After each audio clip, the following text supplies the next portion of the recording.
Alright, hey you guys, so I'm back with another video. These are my loaded potato cakes, you guys.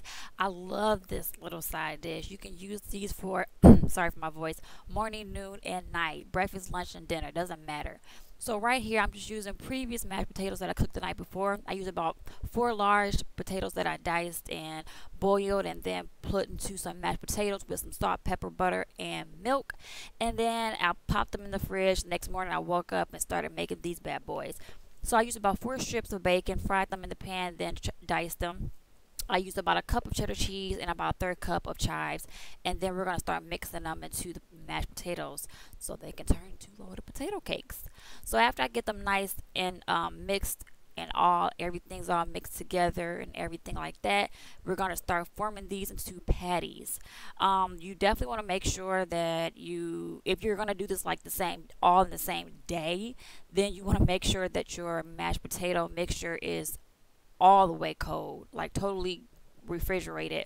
Otherwise they're not going to hold their form, they're going to be too hot to work with, and so on and so forth. You can definitely prepare this a night before, so you can do your mashed potatoes and also start assembling the patties the night before, and then the next morning all you have to do is fry them, which saves you a lot of time for breakfast in the morning or whenever you decide to make these. So after I form as the patties, then I'm going to start doing the assembly of the egg wash and the flour. I'm using self-rising flour only because I didn't have regular flour in my pantry. So I'm just going to salt and pepper that flour to get that seasoned. And then I'm just using regular egg wash with egg and milk in it. So first thing is we're going to take the patties, we're going to dip them into the flour. Make sure, I'm sorry about the lights there.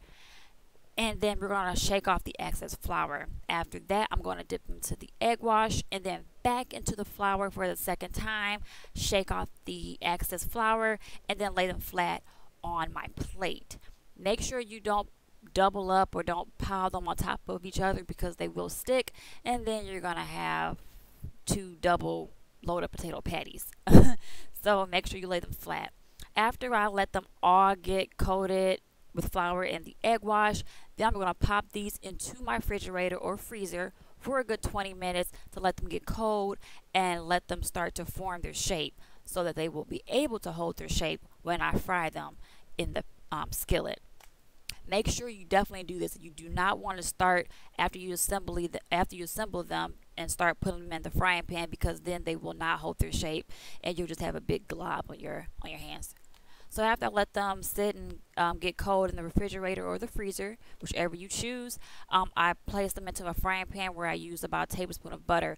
You want to make sure that you watch your pan, because it can get a little bit too hot and therefore it will cause the outside to cook but the inside will be cold as heck.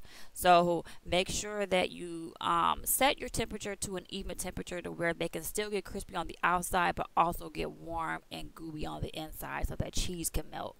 If you still feel like they're not fully cooked on the inside, then my suggestion would be is to then put them on a baking sheet.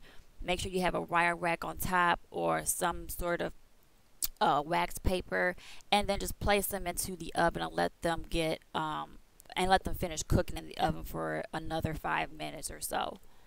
So after about 2 minutes, I flip them onto the other side so that the other side can get crispy too, and you see that cheese starting to pull. Ooh, it's gonna be so good, you guys. Ooh, I love this meal. It's definitely just good to eat any time of the day or by itself. Like I said, you can use this as a side dish for dinner or breakfast or lunch or as a snack, doesn't matter. So thank you so much for watching. I love doing these videos for whoever watches these videos, and like I said, this is super easy and just a good way to reuse mashed potatoes. So I hope you enjoy. Love and good eats. See you on the next one.